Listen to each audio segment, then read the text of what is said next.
everyone, and welcome to the Leadership Heart Podcast with Sandra J. Horton, the Growth Catalyst.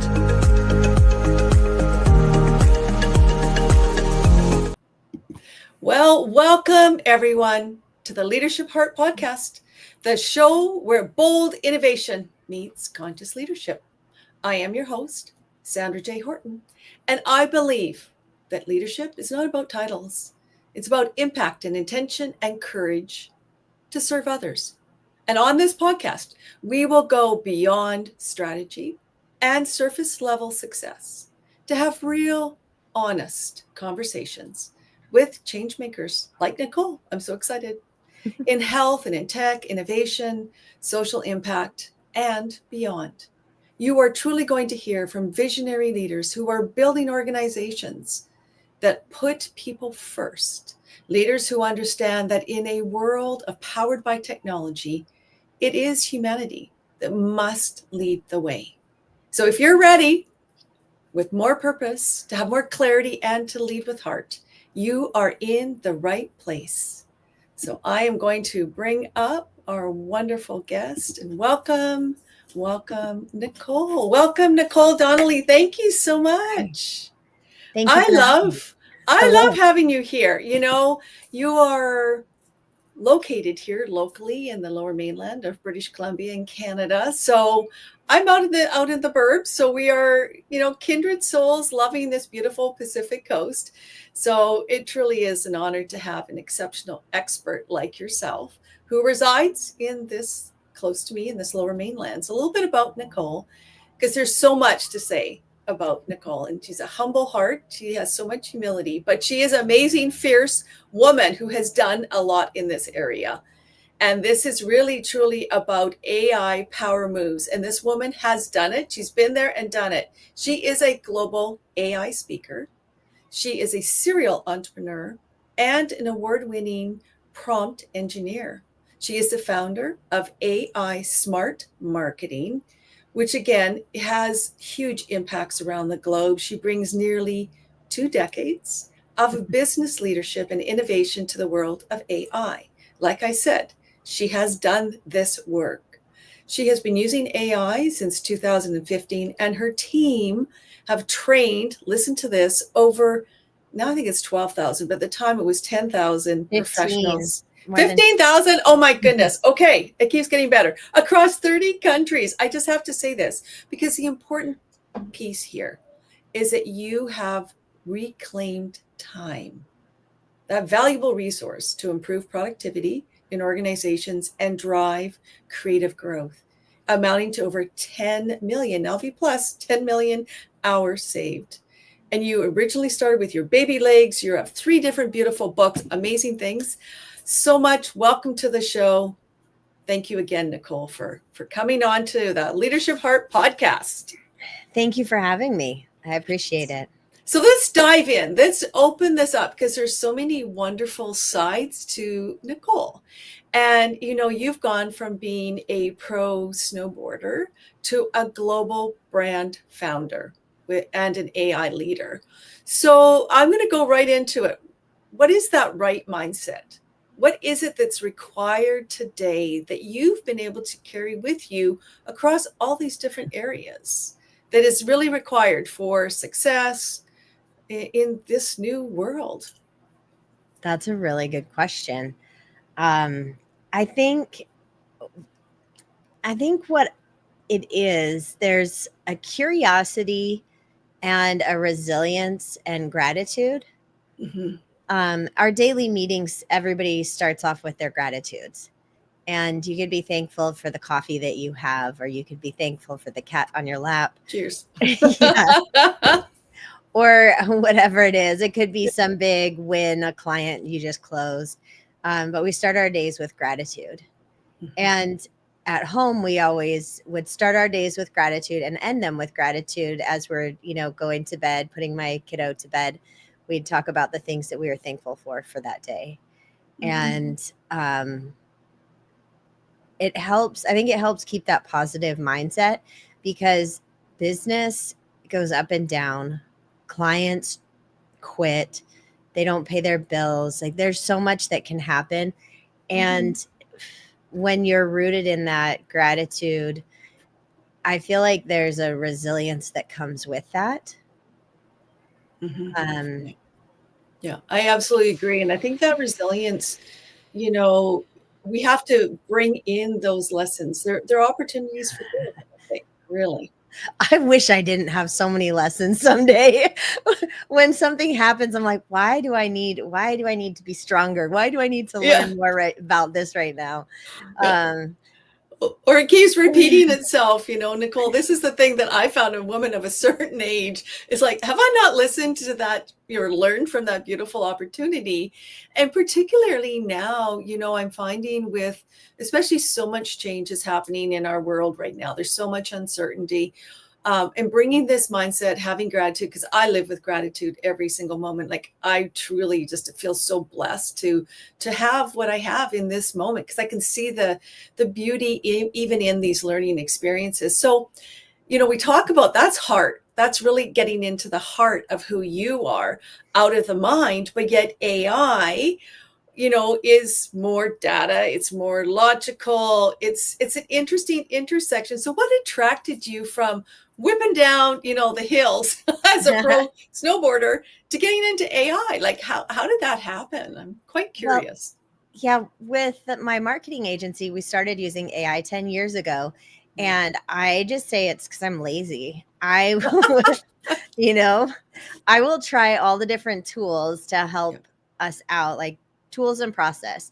We're always thinking about how can we deliver more to our clients and give them more of our magic, and how can we have it take less of our time, and how can we automate? And there are times for AI, there's times for automation, there are times for humans. And we ask ourselves this every time we get a new client, of how do we want to use AI with this client in particular, because maybe we could like try one new thing. And so over 10 years, clearly things have evolved.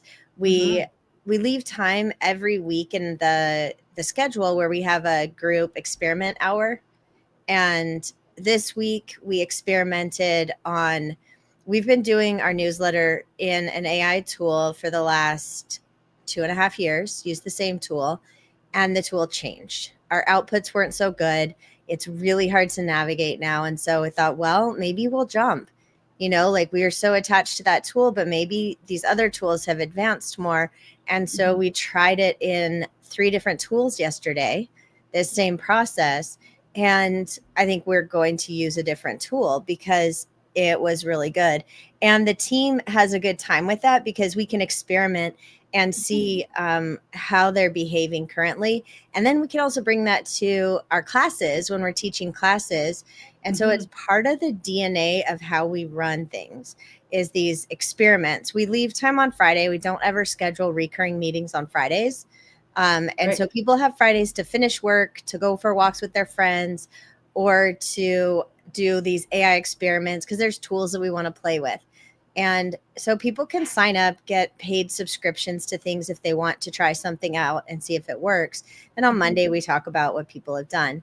And so I think for us, it's embedded in those systems and processes. And it's an opportunity that brings people together so that we can find new ways to make our lives easier. And that's what we unite on, is this like, okay, let's try it. Let's see if this works. Let's see what it delivers, more magic to clients, and also makes it easier for us. Well, I think that's really a huge point there. And particularly for certain entrepreneurs. And I also have a lot of following in non-developed countries. And it's interesting because that's a key piece. Like, there tends to be, what I've experienced, more restrictions and more rigor. But what I'm hearing from you is we need to find and carve out that space, the space to experiment, the space to try, to fall forward, as I always say. And that kind of goes with the mindset that you were saying. And, do you have any tips or strategies for, some of those lessons of falling forward? I guess that's the thing is, what have you found that works for you? Well, I think the safe place to experiment is in those team meetings. So we have AI labs every Wednesday. And in the labs, we could see things in first one person, it didn't work so well. For the other person, it did. She wrote better instructions. So then the other person borrowed those instructions and made the thing, and so it was this collaborative process. So just because one person's instructions were better, it's not like the other people didn't win. It's like one person then could contribute to the rest of us. So we weren't losers if it wasn't our thing that was better. It was more like, oh, you did the best job. Can I have that thing? Yeah. And Share, so you're sharing it, right? Like you're learning from each other. But the question here is, and this is where conscious leaders are able to do what you do. They remove their ego and it's like, hey, we're in the AI, we got all these new tools. How can we then move forward? So what would you suggest would be perhaps maybe for someone who's starting out, getting their feet kind of wet into the whole AI world, and they want to fall forward, they want to try these tools, what would you suggest perhaps maybe a good starting point? We usually recommend that people start with something that isn't for work. And so a meal plan, everybody has to eat. Not everybody cooks, but most people would, or at least what they'd like to eat. And you can use for free, you could use ChatGPT, Gemini, and Claude, and you can start to have this conversation with all three of them, test them out and see which you like the conversation the best, and say, make a meal plan for the week. And just tell it like, hey, I'm going to be home for lunch and dinner. I will be not having breakfast there, so I don't need those meals. I don't want gluten or dairy. I don't like bell peppers. You're having this conversation that's going to go back and forth with AI. And then you can look at the recipes and you can be like, oh, I don't think I would like this one because it has such and such. Can you replace it? And through the process of having that conversation and going back and iterating, you are learning how to prompt. And you're learning how AI thinks, because you'll be able to see different inputs there to get those outputs that come back to you. And so it could be an exercise routine, yoga poses based on time of month. Like you can ask it all of these different things.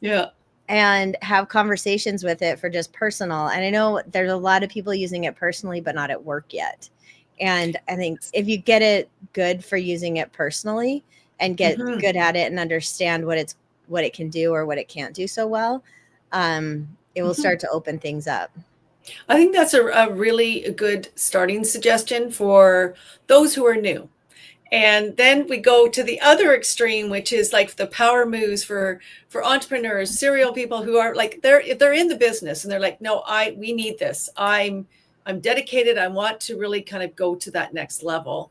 And like, I'm calling these like the power moves, right? Because this is such a great, there's so many tools out there, like you're saying, that can really help with efficiencies.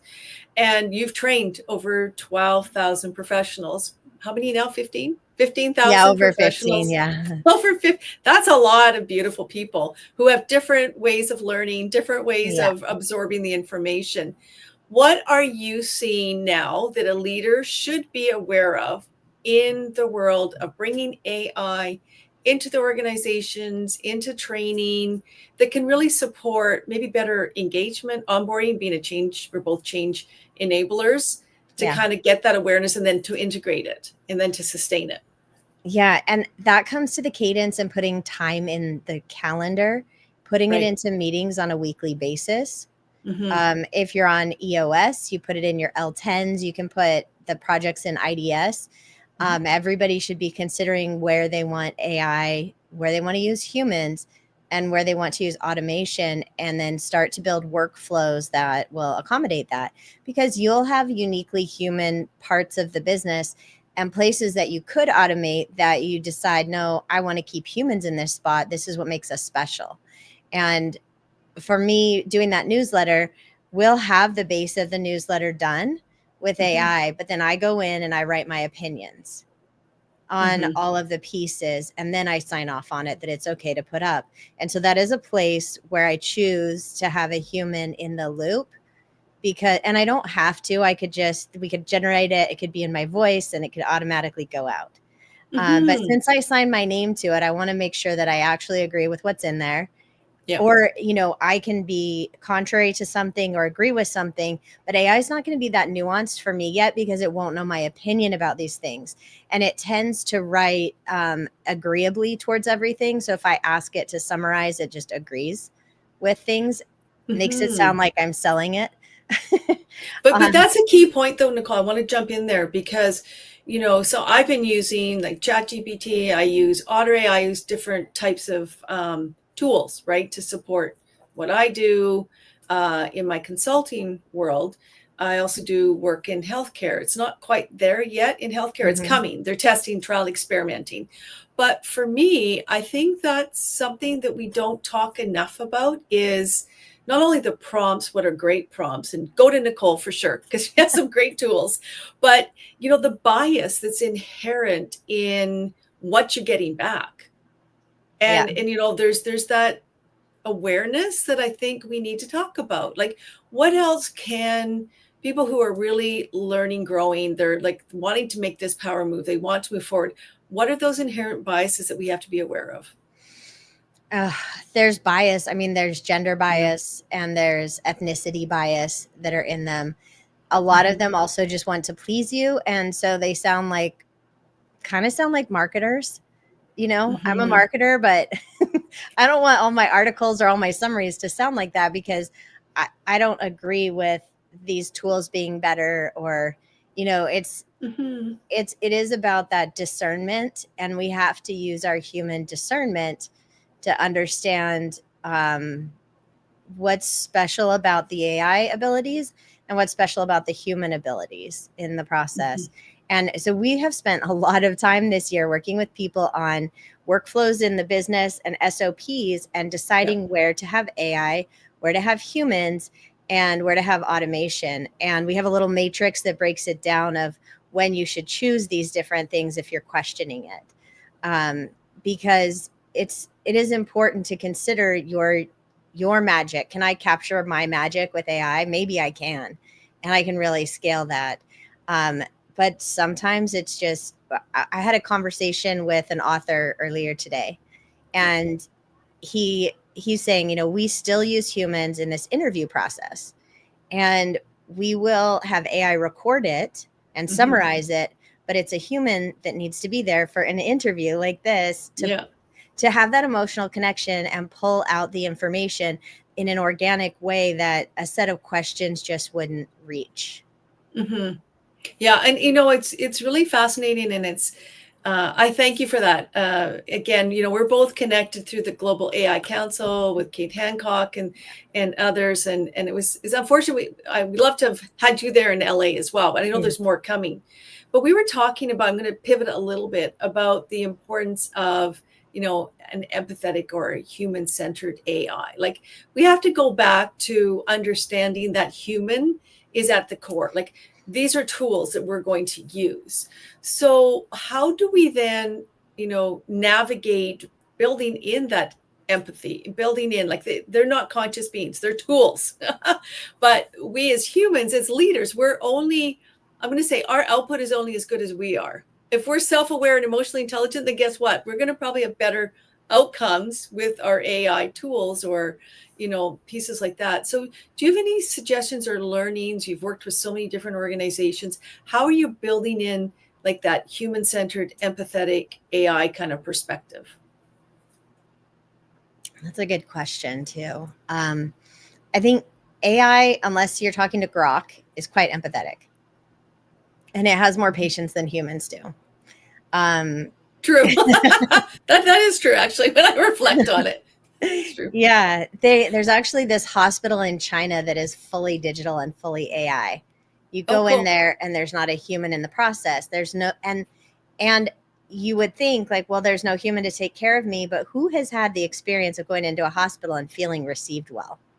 You know, Yeah. Well, I'm hoping the humans are still there. Like, is there not any humans around? Like, it's an I interesting concept, but you still would need clinicians to deliver the care, though. not necessarily.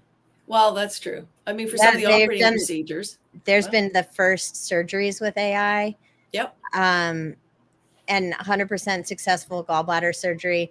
And yes, it's an experimental hospital, but the robots, the bots, the AI, they don't get tired. They don't get emotionally tired like we do. And I actually love talking to AI when I'm having a moment and I'm frustrated with some communication, email or text message. I throw it in there and I say, please create either an emotionally neutral response, or emotionally positive response to this, when I am just not feeling that way. I like that. I like that you're doing that. I guess the question I have, because as you know, in the Leadership Heart podcast, we really dive into individuals like yourself through like that self-discovery. So for me, because you are so emotionally intelligent and self-aware, you can catch yourself in that moment and say, hey, I need to reframe. I need to shift my perspective and look at this differently. But not everyone is at that stage. So is there any suggestions? I know, again, you're teaching and training so many different leaders in this. If you are running up against this and you are being frustrated, what can leaders or teams do to really wrap around and train well, other than, bringing yourself in or others like, who are your expertise? I would just say, like, on the emotional side of things, when you're feeling frustrated in a situation, you can talk to one of the models and you can say, I'm feeling really frustrated right now. You can swear, you can get all your emotions out. But whenever you're hitting those blocks, and it could be emotional or it could be you just can't figure something out, it's a really good first place to go. And it's kind of an emotional one, but this is a work thing too. I had to do a spreadsheet for a client. And it was an annual budget, a 1-year marketing budget. And some items in the budget last 3 months, some are all year long. And I hate using Excel. I hate doing spreadsheets. And so I'm sitting in front of the computer like, oh, I don't want to do this. This is why I say, like, if anybody hasn't been using AI, you're not lazy enough. So I was faced with this thing that I didn't want to do. And I just popped open a window and started having a conversation with AI. I did not know it could do this. This was 2.5 years ago in the beginning. And I said, I need to make a spreadsheet with these things on it, blah, blah, blah. And I started having the conversation, and something that would have taken me 3 hours, I was done in 20 minutes. Wow. That is amazing, isn't it? Just like, whoo, all that time's freed up. Yes. It is. And the emotional weight of having that thing, because that takes up RAM when you have those tasks that you don't want to do. It really takes up headspace.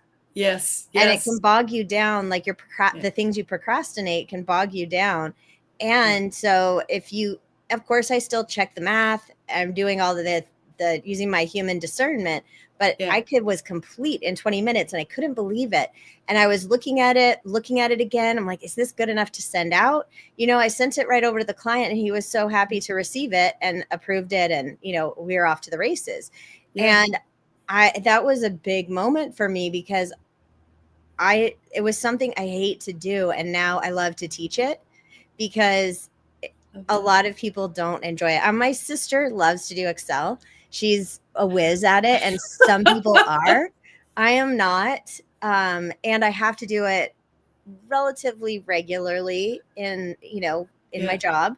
And so it's also that using AI to help solve problems, and just experimenting. Like I got an ad for some headshot app, and I tried it out. And I had fun with that. And so you could see, well, it's not quite there, but that was fun. I love that, and I guess it's really, again, it's reminding me this is a power move because you're using it for something that you dislike. Or perhaps, as I say, it's a lesser talent because I'm there with you.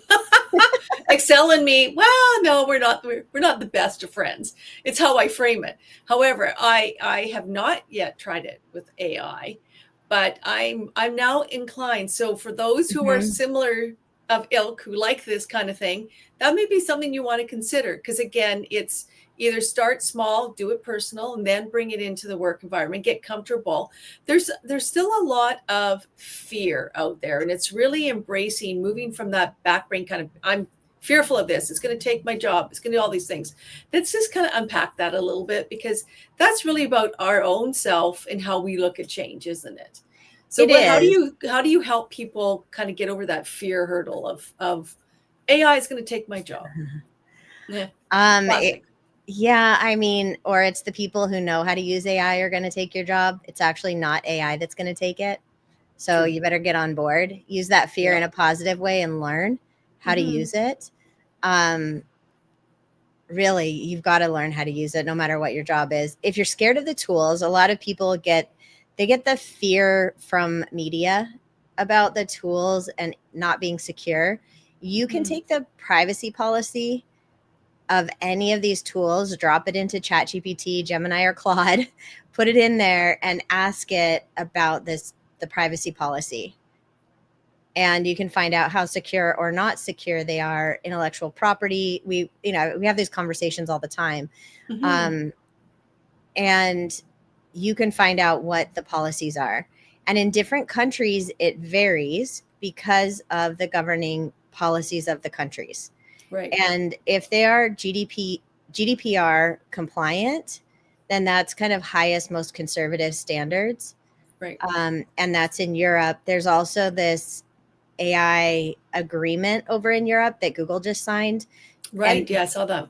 yeah, they're agreeing to a higher standard because they want to. It helps with a lot of things. It helps get into enterprise. A lot of people use Google Workspace, so it behooves them to be very secure.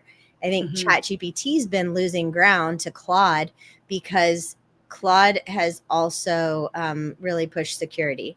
And when you have a security messaging, then people feel more safe using it. So you could feel unsafe about the tools themselves, your intellectual property, or about losing your jobs. Those are the common ones. Yeah, in our classes, we talk about that. And when we do tools, like demo the different tools that we use, we'll let people know, like, when you use this tool, you don't own any intellectual property produced by it. They can do whatever they want with what you're making. But for me, I made some stickers. I designed some stickers for a trade show, and they're really cute. And I don't care if those are everywhere because then other people have our brand, Yeah. And but these things, I'm going to jump in, Nicole, because I think Yeah. this is really important, especially for, entrepreneurs like coaches and individuals like myself, where you're using these tools to co-create some of like the base frameworks, but then you're moving on top. Like, it's your content, but it's helping to you streamline, to be more efficient, particularly for the frameworks. I really appreciate them. But again, like you're saying, put it back in, look at the privacy and things like that. Like, you don't own that property. So are there inherent risks? I mean, there are, especially right now with the administration in the US. If you're using any unpaid version of any tool, your information's open. Your information is open to being looked at by their developers. Sometimes, just because I know people who work at the companies, though they claim the developers don't have access, they do. Yeah. And the reason they go in is they looked at your prompts and your answers and see, it's kind of like rage clicking on a website when somebody's clicking over and over, and you have a tool like Hotjar installed. You want to see if people are rage prompting, and ideally fix your product. And that's why the engineers say they would have that access. And also pay for the tools. Paying for the tools gives you more security. And a lot of people are using free, and they're using free for work. You don't own anything on a free tool at all. Yeah, I pay for mine just because of those reasons. Yeah, it's worth the investment. And so as we're moving forward, more people are getting involved. I want to go into this whole notion of how do you know and how can you trust? Like, you have proven, you have this huge background. Like, you are the real master in this AI world. There's a lot of people that are coming up. Oh, I'm a prompt engineer. Let's unpack that. What does that actually mean? Is it important to know? Like, how do we vet people for credibility? Oh my gosh, Sandra. I know it's a big question. I could unpack that. Sorry. I can vet people because I can see the limitations of their ability, because I know how they should be thinking about things. And just like marketing, you could get really bad people who just know the words enough to sell you. And I have also paid for people to do things that they had no business selling me on doing in the AI world too. That's a really hard one because if you don't know, it's hard to vet it, and there aren't necessarily telltale like top 10 things you need to know, because if people can speak the language, it doesn't mean they deeply know it. They should be able to explain the difference between an LLM and an AI model to you, anybody that you're talking to, and they should be able to explain what an agent is. But then if you don't know the answers to that yourself, then how are you going to know? I was on a Zoom earlier today and I heard the person talking about it incorrectly. And she was teaching a group of people about AI. And there's some fundamental differences that are important. And the language that you use indicates your understanding of the concepts. And so if someone can break it down for you, like a 2-year-old, what an LLM is and what an AI model and what an agent is, and why you would use agents or why you would use workflows, that would be a good place to start. And no, I think this is important because, again, I'm going to go back to there, and you can also check in with Nicole. Nicole has a lot of really, really good training and tools. And, I do like your newsletter, though. I just have to go back there. I think it's a great newsletter. There's so much interesting content there. Recently having, committed, like I'm growing. I am such a newbie at all of this. However, I'm learning. Like I have expertise in leadership development and master facilitation and change management. Like I have credentials. I've been doing it for a long time. But again, I really wanted for my audience to kind of have these power moves, knowing what don't you know? How do you get the right kind of information? How can you learn how to vet them? Because like you're saying, I've had that experience where I had a marketing person tell me way too much different things that I didn't get the outcome because I didn't know. I was unconsciously incompetent. You know how you go through the stages. Well, and so that's the problem.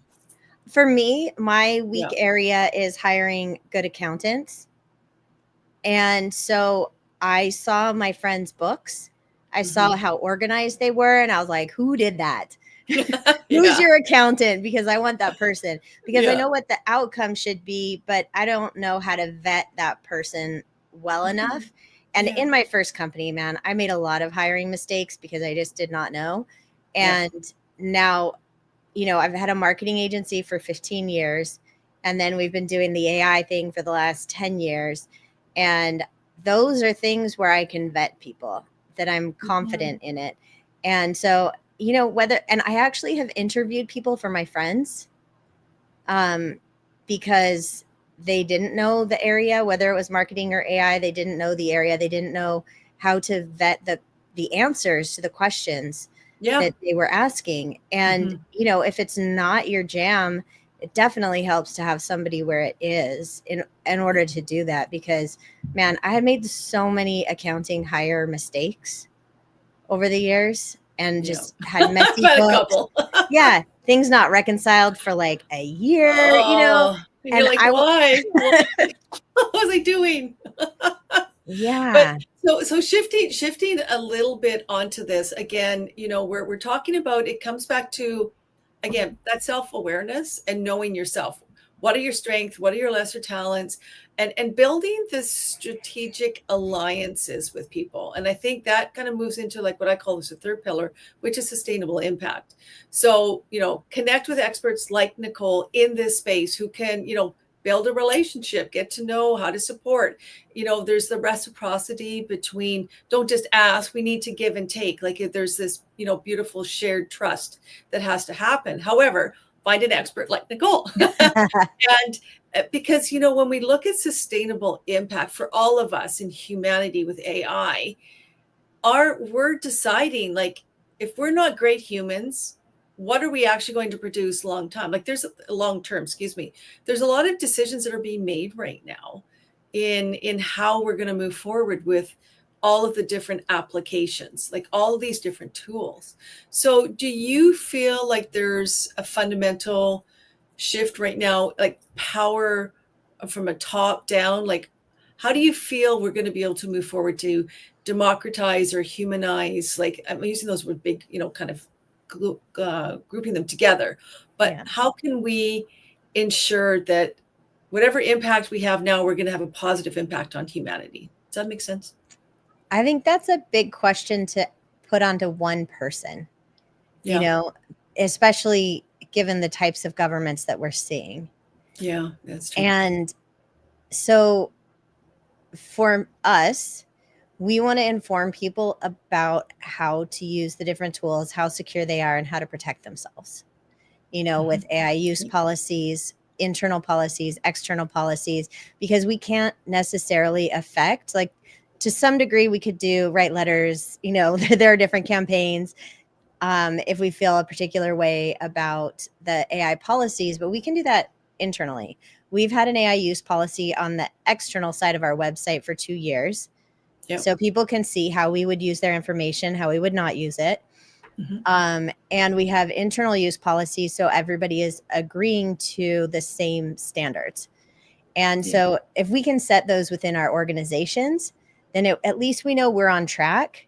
And as the people teaching others, we share our policies with everybody. We have a blog post on it. You can get them and use them for yourself. Like, we had a lawyer draft ours and draft a template that we give away, because we want to make sure that people are protected. And that's our little piece of the mission, is just to know what you can do. Yes. Because governments are changing ridiculously fast. AI is changing fast. Yeah. The rules and laws are changing so often. As you know, this year's been crazy. Yep. And the governments Completely. are different. They're reacting to each other. Yes, I agree. And, I think that's a great response to a large question, which was, it comes back to us, doesn't it? It really comes back to, what can I do in my own world? If I'm an entrepreneur, I'm interested in this. What you said from the beginning was, go try, go experiment, go and do it. Start in your own stuff, and then bring it into maybe perhaps some areas that, aren't on your great list of, I want to do this, like spreadsheets or things like that, which kind of makes sense. But really, it's the processes, it's the areas that you can also automate, which is, we know, are great sources for AI. I'm going to come back because I know it's gone so fast already. I mean, oh my gosh, sorry. For us, it's like 40 minutes already, but kind of as we come to a conclusion. So as we move forward, what can we do to ensure that we're building still with heart? Because this is the leadership heart.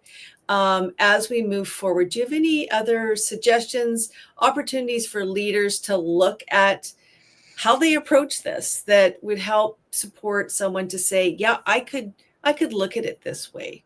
Yeah, I would say free up your team to do the things they love to do. Like, put all those tedious tasks in a bucket, figure out how to use AI and automation on the tedious tasks. Your team will be much happier. And then also, how can you deliver more magic? Whether it's more magic in your products or services. And because you know AI, then you can deliver more magic. So how can you alleviate all of these tedious tasks, like spreadsheets or whatever, or at least make them easier? And how can you enhance the magic that you and your team bring to the world? I love that. And so if people want to get a hold of you, Nicole, and I know they will, because you have so much expertise and so many good tools and things that you've co-created to help support people who are on this journey. So how can people reach you? I know you have some new things that are coming up, some with your marketing company. Can you just share with the audience how they can get a hold of you and learn a little bit more about you? Yeah. So if you go to aismartventures.com, you will see all the things there. Links out to the classes that we offer. We also have a resources page over at AI Smart Insiders /resources. It's a curated list. There are probably about 30 tools, and there are more than 30,000 AI tools that exist out there. And so this is a special curated list of the tools that we like. And most of them, we know people at those companies, and we know that they'll have funding. We know that they're going to, well, hopefully they'll live for a while. But we do our best to vet who is behind the tools that are being produced also.